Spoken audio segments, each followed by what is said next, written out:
Best attitude towards accounting with Pioneer.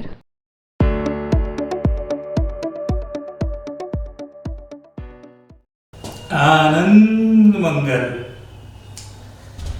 अपनी बात चल रही थी बेटा subsidiary books, sub division of general. एक जनरल की जगह पे हम 8 जनरल मेंटेन कर सकते हैं। अलग अलग नेचर के ट्रांजैक्शन को रिकॉर्ड करने के लिए अलग अलग जनरल, जिसको हम सब्सिडरी बुक्स मतलब सब डिवीजन ऑफ जनरल, एक जनरल को 8 पार्ट में क्लासिफाई करते हैं। जिसमें हमने बात करी थी purchase book, sales book, purchase return book, sales return book. 4 book पे हम बात कर चुके हैं। चारों बुक में काय काय की एंट्री होगी और उन चारों बुक से लेजर पोस्टिंग कैसे होगी। जिन्होंने ये वीडियो स्टार्ट करा है तो पहले मेरा आपसे निवेदन है कि आप पहले शुरू के 2 वीडियो जरूर देखें, उसके बाद में तीसरे वीडियो पे आए, तब आपको ये समझ में आएगा। ठीक है, पूरे डिटेल में आराम से समझा रहा हूं मैं, और हाथों हाथ जो चीज समझा रहे हैं उसकी आप प्रैक्टिस करते चले। आपको आगे कभी कोई प्रॉब्लम नहीं आएगी, और उसके बाद में भी कोई प्रॉब्लम आए तो आप चैनल पे जाके अपनी प्रॉब्लम शेयर करें, आपकी प्रॉब्लम हम जरूर सॉल्व करेंगे। ठीक है, थैंक यू। और आपको वीडियो अच्छा लगे तो लाइक, कमेंट और सब्सक्राइब जरूर करें। चलो स्टार्ट। तो purchase, sales, purchase return, sale return books पे अपन बात कर चुके हैं। अब अपन बात करेंगे अगली बुक, बिल्स रिसीवेबल बुक।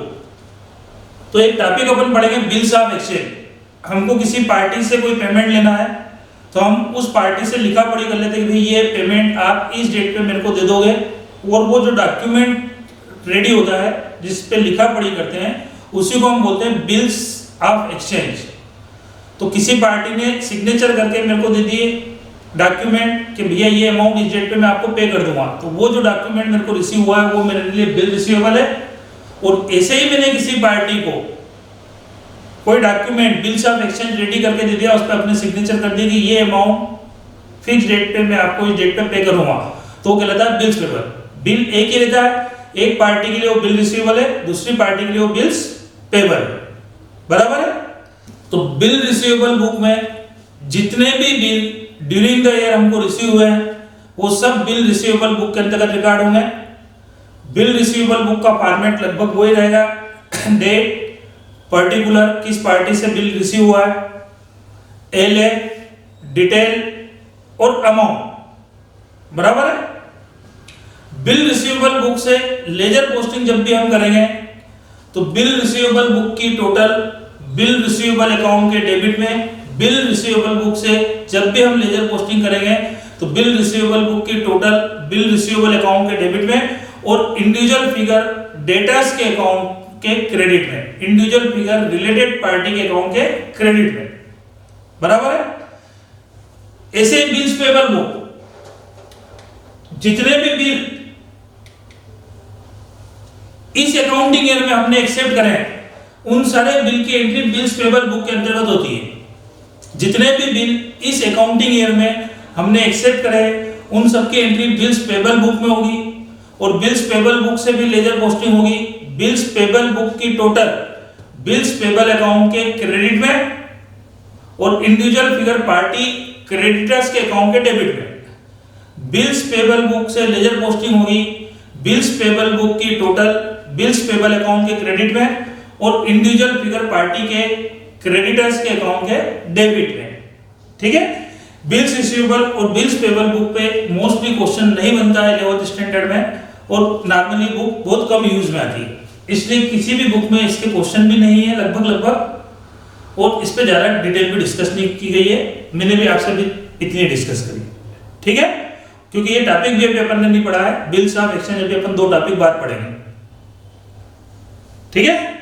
तो अभी तक अपन ने बात कर ली purchase book, sales book, purchase return, sales return, bills receivable, bills payable. 6 book पे अपन डिस्कस कर चुके हैं। 7वीं बुक केस बुक। जितने भी केस और बैंक से रिलेटेड ट्रांजैक्शन है केस बुक में रिकॉर्ड होते हैं। जितने भी डे टू डे होने वाले सारे केस और बैंक से रिलेटेड सारे ट्रांजैक्शन केस बुक में रिकॉर्ड होंगे। और 8वीं बुक होती है जनरल प्रॉपर। ठीक है। तो अगर हमने 8वां बुक मेंटेन करी है तो इन सातों बुक्स में जो ट्रांजैक्शन रिकॉर्ड नहीं हुआ है, इन सातों बुक्स में जो ट्रांजैक्शन रिकॉर्ड नहीं हुआ है, वो सारे ट्रांजैक्शन रिकॉर्ड होंगे जनरल प्रॉपर 8वीं बुक नंबर 8। सातों बुक्स में जो ट्रांजैक्शन रिकॉर्ड नहीं हुए हैं वो सारे ट्रांजैक्शन के लिए कॉमन बुक है जनरल प्रॉपर। बचे हुए सारे ट्रांजैक्शन अब जो भी बचा कुचा है वो सब का सब जनरल प्रॉपर में आ जाएगा।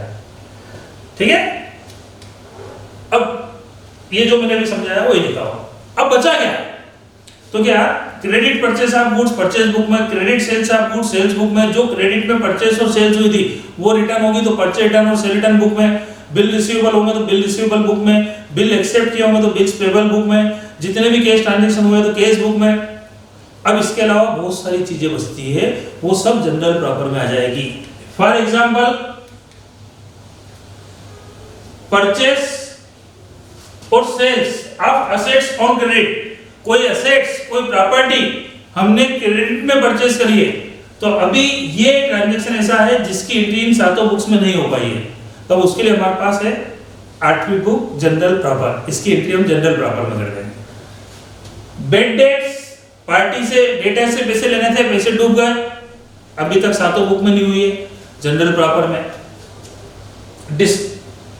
डिसऑनर्ड ऑफ बिल, कोई बिल हम जो भी अपन ने बात करी बिल से अपेक्षित, बिल डिसऑनर्ड हो जाता है तो जनरल प्रॉपर में। डेप्रिसिएशन जनरल प्रॉपर में, interest on capital journal proper में, interest on drawings journal proper में, बराबर है ना।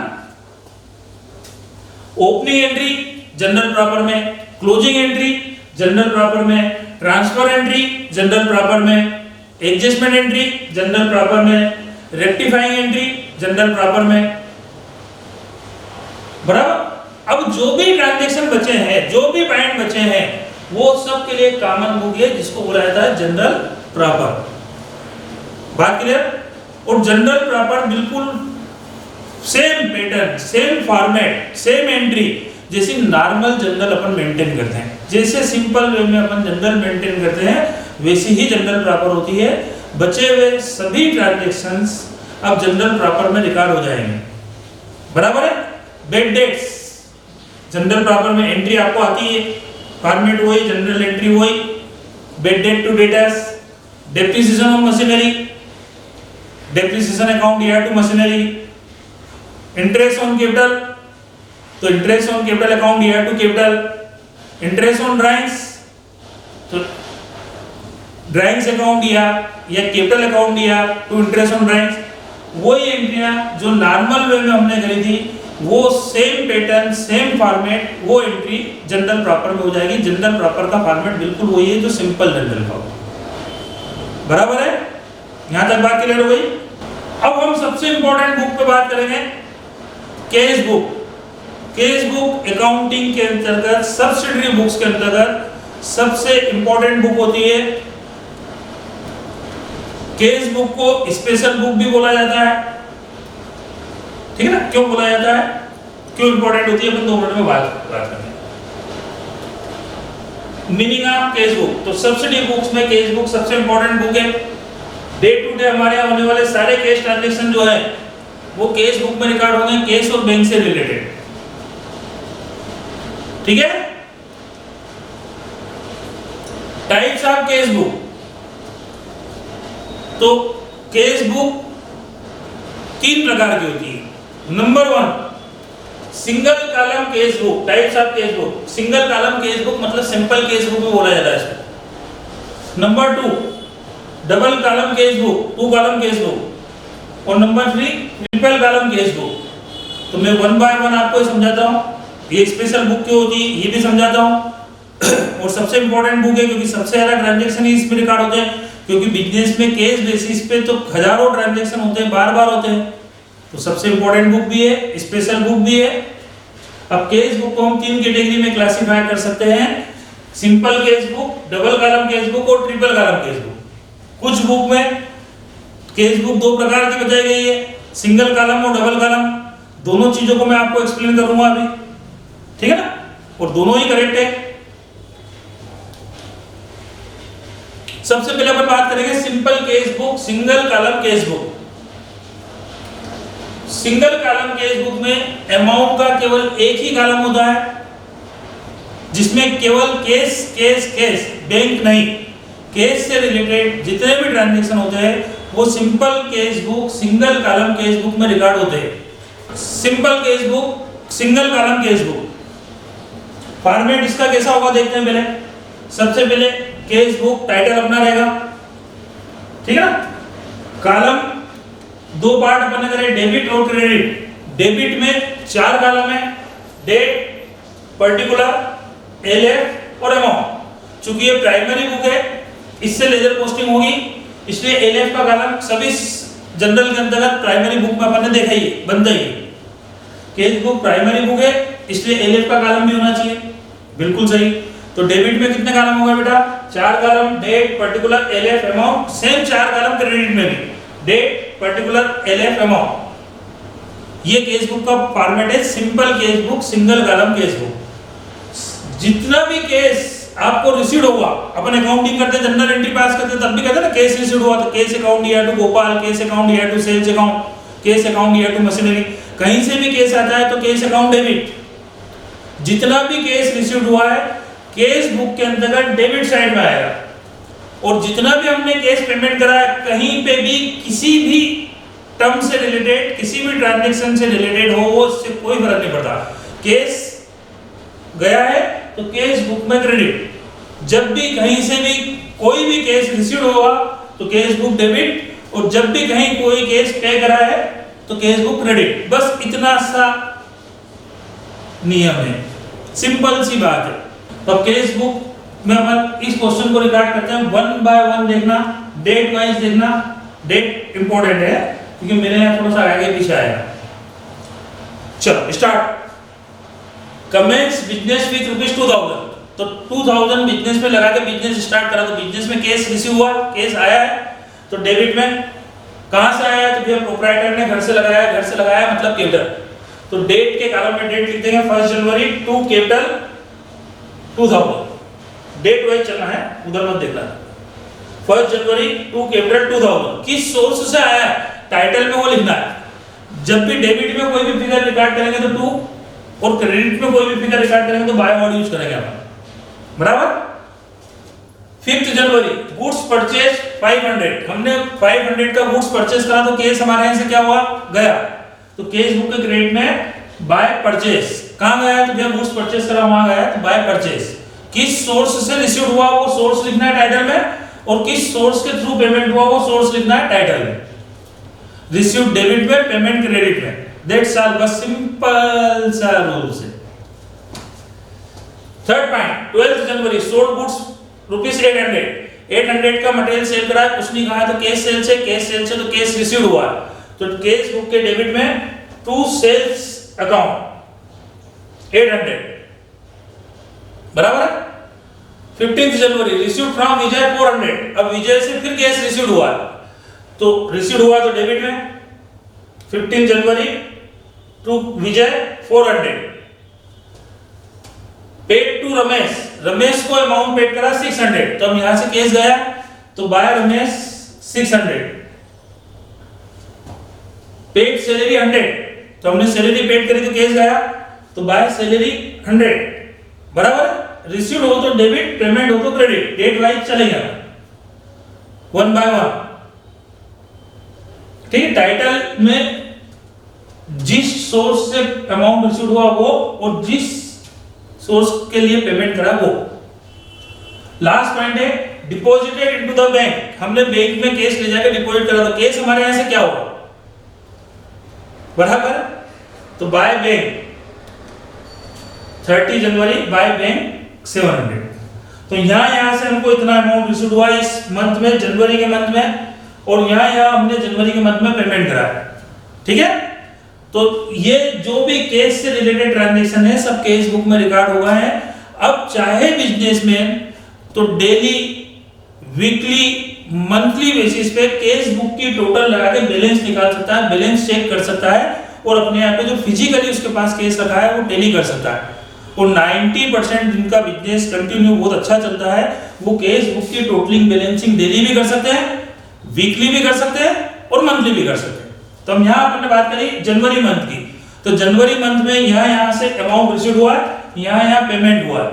और केस बुक के अंतर्गत ये जो केस वाला कॉलम है, सिंगल कॉलम केस बुक में केस का कॉलम है केवल, तो यहाँ पे हमेशा डेबिट की टोटल ही ज्यादा होगी, कभी भी क्रेडिट की टोटल ज्यादा हो ही नहीं सकती, पॉसिबल ही नहीं, इम्पॉसिबल।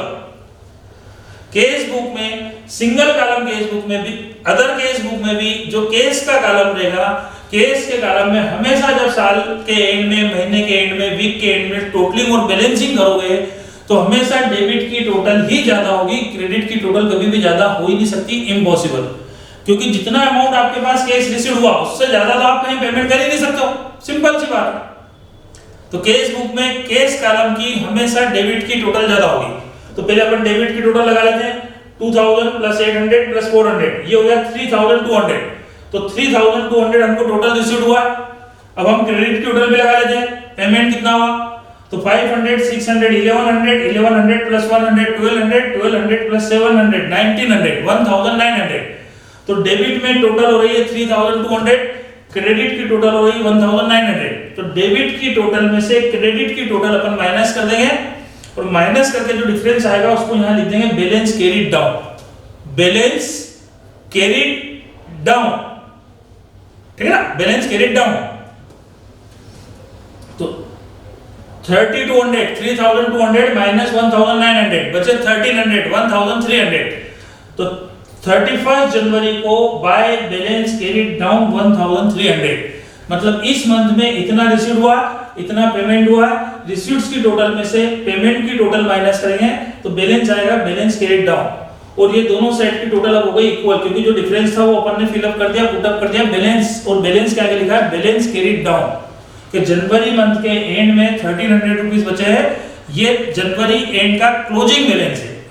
और ये 1300 फरवरी के लिए ओपनिंग बैलेंस हो जाएगा, ये क्लोजिंग बैलेंस फरवरी मंथ के लिए ओपनिंग बैलेंस हो जाएगा। जिस डेट पे आपने बैलेंस निकाला उस डेट के लिए वो क्लोजिंग बैलेंस, और नेक्स्ट डेट के लिए वो ओपनिंग बैलेंस कंसीडर हो जाएगा। बात समझ में आ गई? अब ये जो बैलेंस 1300 आया है, ये कौन सा बैलेंस कहलाएगा?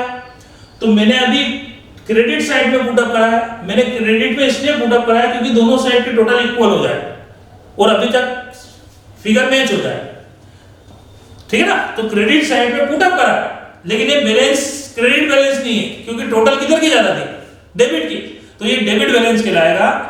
और डेबिट बैलेंस मतलब फेवरेबल बैलेंस असेट्स, के हमारे पास इतना केस रखा हुआ, किसी भी अकाउंट का डेबिट बैलेंस होता है मतलब वो असेट्स है, बराबर है।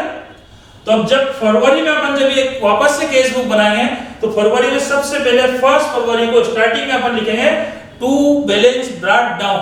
एंड में जब कोई भी अकाउंट में बैलेंस निकालते हैं तो बैलेंस कैरी डाउन करके लिखते हैं, चाहे डेबिट में बैलेंस आ रहा हो चाहे क्रेडिट में आ रहा है, और वही बैलेंस नेक्स्ट मंथ में नेक्स्ट डे कैरी करेंगे तो वहां लिखेंगे balance brought down, BD. CD मतलब कैरी करना और बीडी मतलब ब्रॉट डाउन, पिछला बैलेंस लाया गया। क्लियर? बैलेंस का तरीका आपको समझ में ही गया होगा। ये चीज ऑलरेडी अपन लेजर में डिटेल में डिस्कस कर चुके हैं, आप मेरे वीडियो लाइन से देख रहे होंगे। जनरल के बाद में फिर लेजर, सबसे पहले अकाउंटिंग इक्वेशन, फिर अकाउंटिंग इक्वेशन के बाद जनरल से लेजर, और अब सब्सिडी बुक्स, ठीक है। आगे बात समझ में। तो केस बुक में ये जो केस कॉलम रहता है इसमें हमेशा डेबिट की टोटल ज्यादा होगी, डेबिट बैलेंस ही निकलेगा।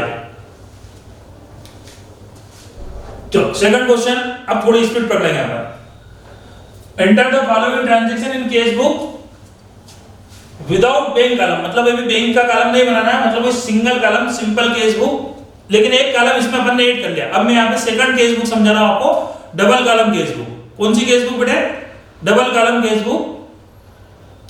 तो अब यहाँ जो केस बुक का फॉर्मेट है उसमें एक कॉलम और बढ़ गया, डेबिट साइड में 4 की जगह 5 कॉलम होगा। सबसे पहले डेबिट में डेट, पर्टिकुलर, एलएफ, ये तो वही, एक कॉलम और बढ़ा डिस्काउंट और फिर अमाउंट। तो अब एक कॉलम बढ़ गया डिस्काउंट का कॉलम और एक केस का कॉलम, कि डिस्काउंट इतना और केस इतना है, तो ये कहलाती है डबल कॉलम केस बुक, बराबर है। क्रेडिट में भी ये 5 column, date, particular, LF, discount और अमाउंट, बराबर। अब हम जब भी किसी पार्टी से कोई पेमेंट का लेन देन करते हैं तो अपन ने जनरल में सीखा है कि पेमेंट के समय डिस्काउंट भी दिया जाता है, जिसको बोला था कैश डिस्काउंट, और कैश डिस्काउंट को बुक में रिकॉर्ड करते हैं। तो यदि कोई भी पेमेंट रिसीव हुआ है तो हम पार्टी को डिस्काउंट अलाउ करेंगे, तो जितना कैश रिसीव हुआ है कैश के कॉलम में लिख देंगे, जितना डिस्काउंट अलाउ करा है डिस्काउंट के कॉलम में लिख देंगे। वैसे ही जब हम किसी पार्टी को पेमेंट करेंगे तो हमको डिस्काउंट रिसीव होता है, तो नेट पेमेंट कितना हुआ है अमाउंट के कॉलम में लिख देंगे, डिस्काउंट कितना है वो डिस्काउंट के कॉलम में लिख देंगे, बस। बाकी बातें वो के वही है, जब भी अमाउंट रिसीव होगा तो डेबिट में, और जब भी अमाउंट पेड करेंगे तो क्रेडिट में। बराबर है?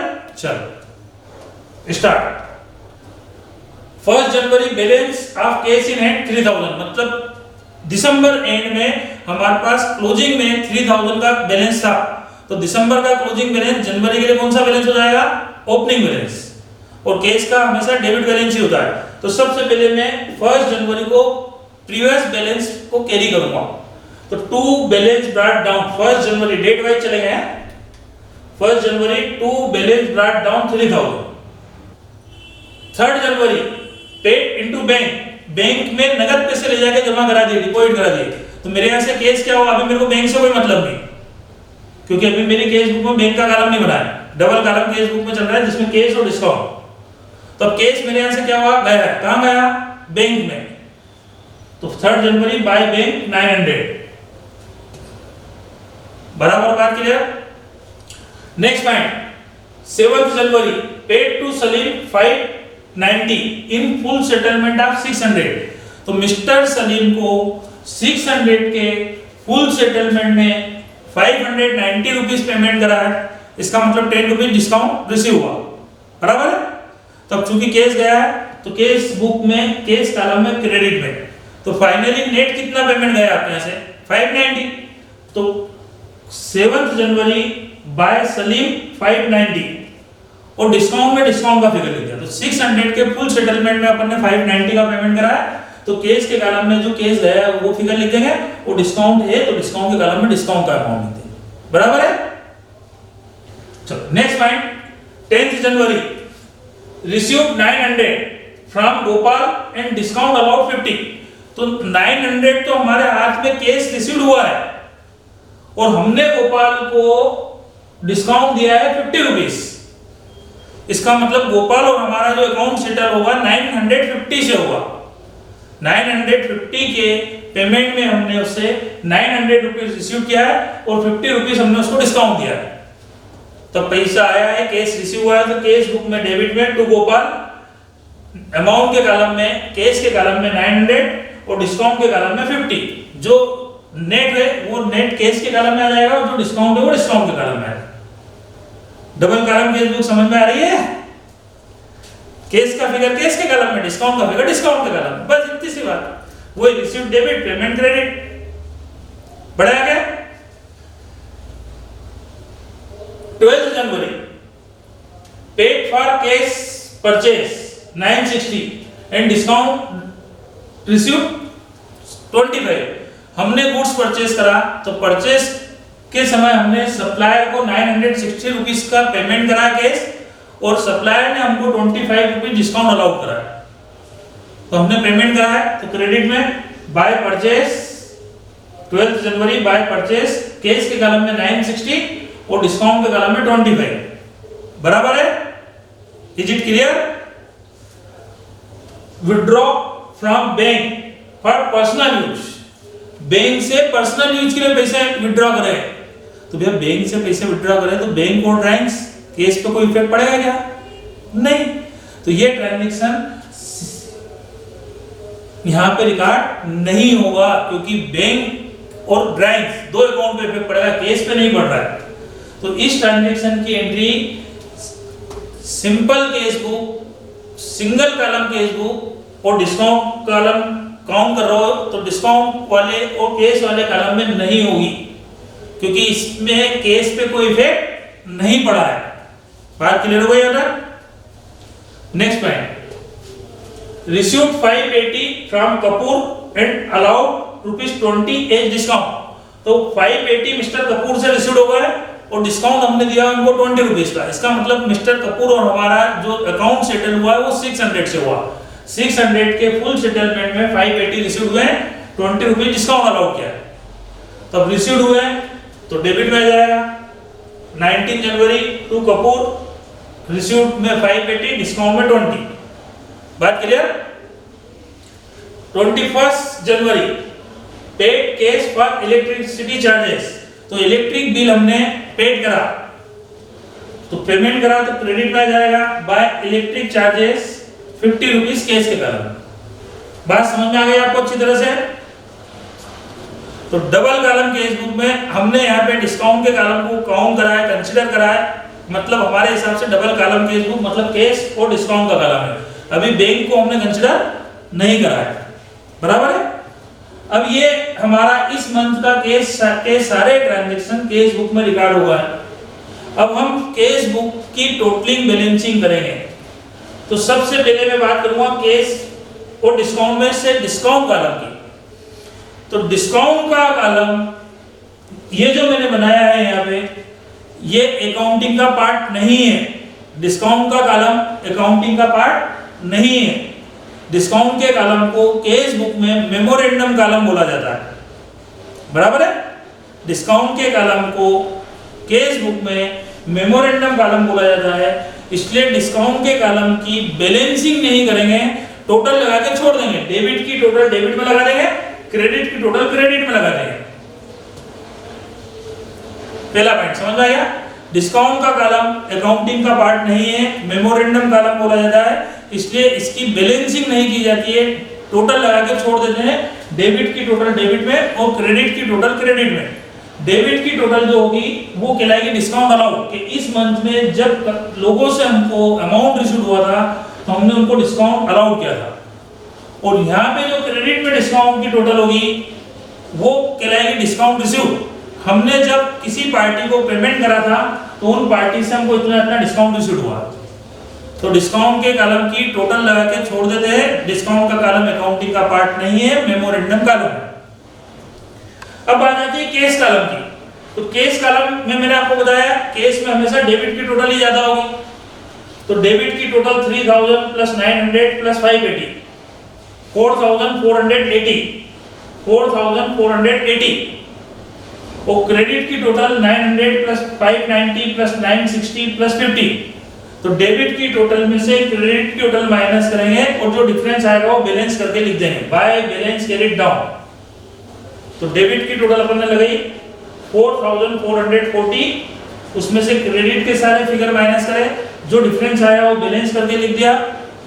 ये क्लोजिंग बैलेंस है जनवरी मंथ का। जनवरी के एंड में इतना केस हमारे पास रखा हुआ है, closing balance for the month of January. अब दोनों साइड के केस कॉलम की टोटल हो गई इक्वल। डिस्काउंट के कॉलम की जो भी टोटल थी टोटल लगा के छोड़ दी, बैलेंसिंग नहीं करी। आ गई बात समझ में? तो मैंने आपको यहाँ पे एक चीज समझाई है बेटा, डबल कॉलम केस बुक में हमारे हिसाब से केस का कॉलम और डिस्काउंट का कॉलम होगा। लेकिन मैंने यहाँ पे आपको बोला अभी कि डिस्काउंट का कॉलम अकाउंटिंग का पार्ट नहीं है, मेमोरेंडम कॉलम है, इसलिए इस कॉलम की बैलेंसिंग नहीं करते हैं, टोटल लगा के छोड़ देते हैं। डेबिट की टोटल डिस्काउंट अलाउड और क्रेडिट की टोटल डिस्काउंट रिसीव, ठीक है। और अब इसके बाद में अपन बात करेंगे ट्रिपल कॉलम केस बुक की। ट्रिपल कॉलम केस बुक में अमाउंट का एक कॉलम और बढ़ जाएगा, date, particular, LF, discount, cash और बैंक। एक बैंक का कॉलम और बढ़ जाएगा, इधर भी बैंक का कॉलम और बढ़ जाएगा, तो वो हो जाएगी triple column cash book. Triple column cash book में भी डिस्काउंट का कॉलम बना रहे हैं, तब डिस्काउंट का कॉलम अकाउंटिंग का पार्ट नहीं है, टोटल लगा के छोड़ देंगे, ठीक है। तब जब कुछ लोगों का कहना होता है, कुछ राइटर्स का, कुछ प्रोफेसर्स का कहना है कि जब डिस्काउंट का कॉलम अकाउंटिंग का पार्ट नहीं है तो आप उसको बनाते ही क्यों? नहीं बनाना चाहिए। बात उनकी भी सही है, करेक्ट है, गलत तो नहीं है। तो फिर उनके हिसाब से डिस्काउंट का कॉलम बनाना ही नहीं है। तो फिर उनके हिसाब से केस बुक दो ही प्रकार की होती है, सिंगल कॉलम केस बुक मतलब सिंपल केस का कॉलम, सिंपल केस बुक, और डबल कॉलम केस बुक मतलब case and bank column. Discount का कॉलम आना ही नहीं चाहिए। और कुछ राइटर डिस्काउंट के कॉलम को कंसीडर करते हैं, काउंट करते हैं, तो उनके हिसाब से केस बुक तीन प्रकार की होती है। सिंगल कॉलम केस बुक मतलब वही simple column case, simple cash book, double column cash book मतलब केस और डिस्काउंट, और ट्रिपल कॉलम केस बुक मतलब डिस्काउंट, केस और बैंक। तब डिस्काउंट के कॉलम को काउंट नहीं करोगे तो केस बुक दो प्रकार की होती है, सिंगल कॉलम मतलब केस का कॉलम, डबल कॉलम मतलब केस एंड बैंक का कॉलम। और डिस्काउंट के कॉलम को काउंट करोगे तो सिंगल कॉलम केस का कॉलम, डबल कॉलम केस और डिस्काउंट, और ट्रिपल कॉलम मतलब केस, डिस्काउंट और बैंक। क्लियर? चलो अब अपन बात करते हैं triple column cash book. Triple column cash book के अंतर्गत एक कॉलम और एक्स्ट्रा बढ़ गया। सबसे पहला column date, particular, LF, discount, cash और bank. Date, particular, LF, discount, cash और बैंक। ठीक है? अब यहाँ पे अमाउंट के 3 कॉलम होगा, एक डिस्काउंट का कॉलम, एक केस का कॉलम और एक बैंक का कॉलम। सेम कंडीशन क्रेडिट में भी है।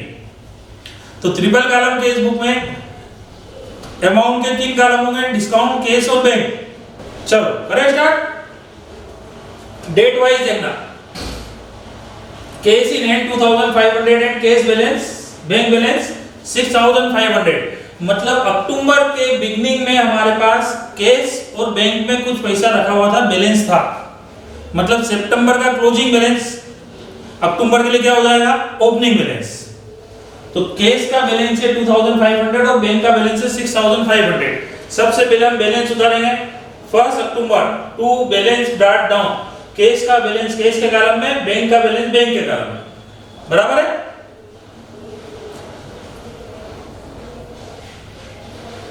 2 अक्टूबर deposited into bank from personal cash, घर से पैसे लगा के सीधे बैंक में जमा करा दिए, बैंक अकाउंट में जमा करा दिए।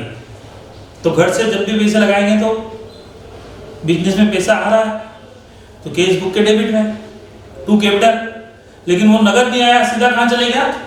बैंक में। तो केस के कॉलम में ना लिखते हुए बैंक के कॉलम में लिख देंगे टू कैपिटल 2 अक्टूबर बैंक में 1000, घर से 1000 रुपए लगा के बैंक में जमा करा दिए सीधे। केस लगाया होता तो केस में आ जाता। बराबर है? 5 अक्टूबर paid interest on loan in cash, हमने किसी से लोन लिया होगा, उस लोन पे हमने इंटरेस्ट पेड करा है 125, तो केस गया। तो क्रेडिट में 5 अक्टूबर बाय इंटरेस्ट केस के कॉलम में। तरीका वही है, फंडा वही है। रिसीव्ड होगा तो डेबिट में, पेमेंट होगा तो क्रेडिट में। केस के थ्रू हुआ है तो केस कॉलम में, बैंक के थ्रू हुआ तो बैंक कॉलम में। रिसीव्ड डेबिट में आएगा चाहे केस या बैंक, और पेमेंट क्रेडिट में आएगा चाहे केस के थ्रू हो चाहे बैंक के थ्रू हो। नेक्स्ट पॉइंट है received a cheque from mister Sen which was deposited into the bank. Mister Sen से एक चेक से अमाउंट रिसीव्ड हुआ और चेक को सेम डे अपन ने कहां डिपॉजिट कर दिया? बैंक में। तो अमाउंट रिसीव्ड हुआ और वो भी बैंक में, तो बैंक कॉलम में चलेगा सीधे 1000। किन से पैसे आए? तो मिस्टर सेन से। तो 9 अक्टूबर मिस्टर सेन बैंक के कॉलम में 1000। बराबर है? Sold goods to mister X and received a cheque 500। हमने मिस्टर एक्स को मटेरियल सेल करा और पेमेंट भी आ गया है, लेकिन वो पेमेंट चेक से आया है और चेक को बैंक में जमा कराया ऐसा नहीं लिखा है। तो जब चेक से किसी से पेमेंट आता है और बैंक में डिपॉजिट करा ऐसा नहीं लिखा है तो अपन उसको इक्विवेलेंट टू केस मानते हैं, सीधा केस कॉलम में लिख देंगे। To sales 11 October to sales cash के कॉलम में 500। बराबर है? Next point, the above cheque is deposited into the bank. Next day जो 11 जनवरी को चेक से पेमेंट आया था तो उसको बैंक में डिपॉजिट करा था, तो उसको अपन ने केस कंसीडर कर लिया था, क्योंकि चेक इन हैंड को इक्विवेलेंट टू केस कंसीडर किया जा सकता है। बराबर? वही चेक 13 अक्टूबर को अपन ने बैंक में क्लियरिंग के लिए डिपॉजिट कर दिया, तो अब कहां गया अमाउंट? बैंक में। तो बैंक के डेबिट में आ जाएगा। और चूंकि पहले जब वो चेक आया था तो आपने उसको क्या माना था? केस। तो अब केस को क्रेडिट कर दो कि भैया वो जो केस हमने कंसीडर कर लिया था वो केस हमने बैंक में जमा कराया, तो बैंक में डेबिट हो जाएगा और केस में क्रेडिट हो जाएगा। तो बैंक में 2 केस और केस में क्रेडिट। अपन एंट्री करते हैं ना, बैंक में पैसे जमा करें तो बैंक अकाउंट ही है 2 केस, तो बैंक के डेबिट में 2 केस और केस के क्रेडिट में बाय बैंक ये 500। डेट वाइज चेक करना। यहां तक बात समझ में आ गई? अकाउंटिंग के अंतर्गत इसको बोला जाता है काउंटर एंट्री। क्या बोला जाता है? कंट्रा एंट्री, इसके आगे सी लगा सकते हो आप। कंट्रा एंट्री ऐसी एंट्री जिसमें कैश और बैंक डेबिट और क्रेडिट हो रहा है। जब भी अमाउंट बैंक में डिपॉजिट करेंगे तो bank to cash contra entry जैसे कि ये हुई, और जब भी बैंक से अमाउंट विड्रॉ करेंगे तो कैश अकाउंट या टू बैंक, बराबर।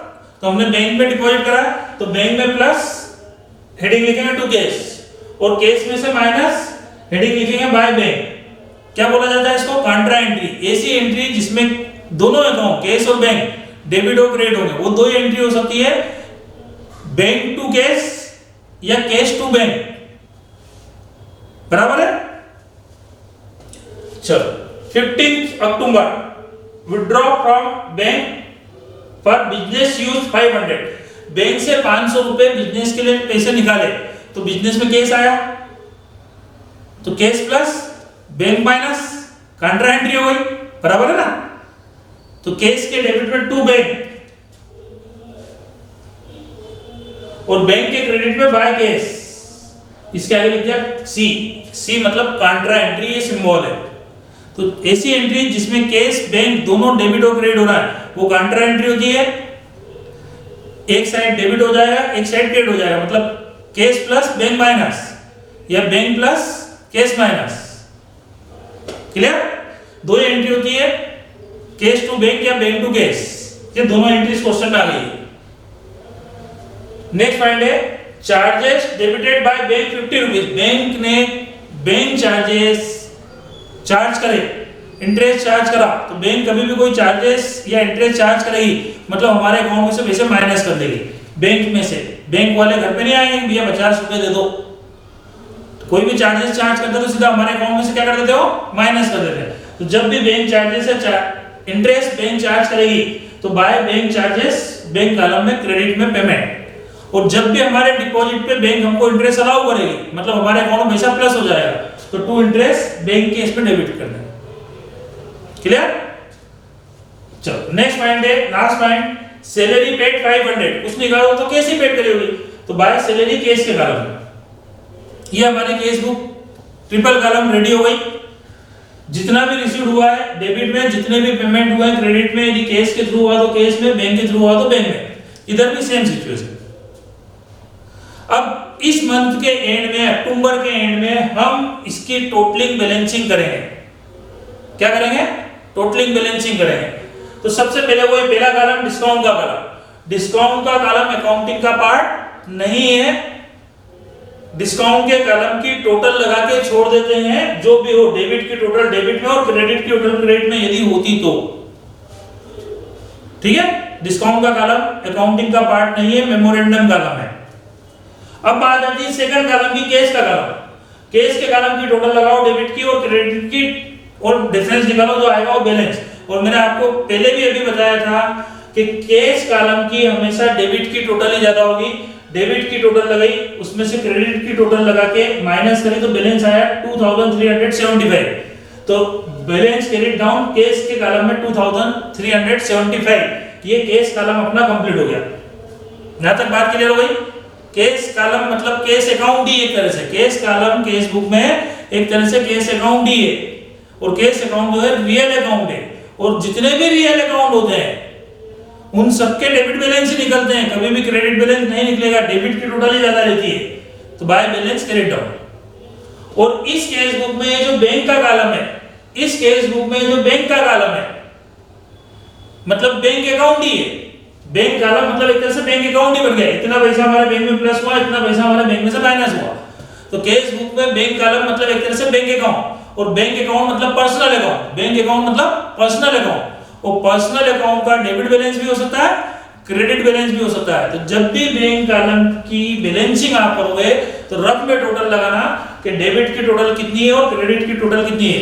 डेबिट की टोटल में से क्रेडिट की टोटल माइनस करने के बाद यदि बैलेंस बच रहा है तो वो फेवरेबल बैलेंस है, मतलब हमारे अकाउंट में हमारा पैसा डिपॉजिट है, तो क्रेडिट में लिख देंगे बाय बैलेंस क्रेडिट डाउन।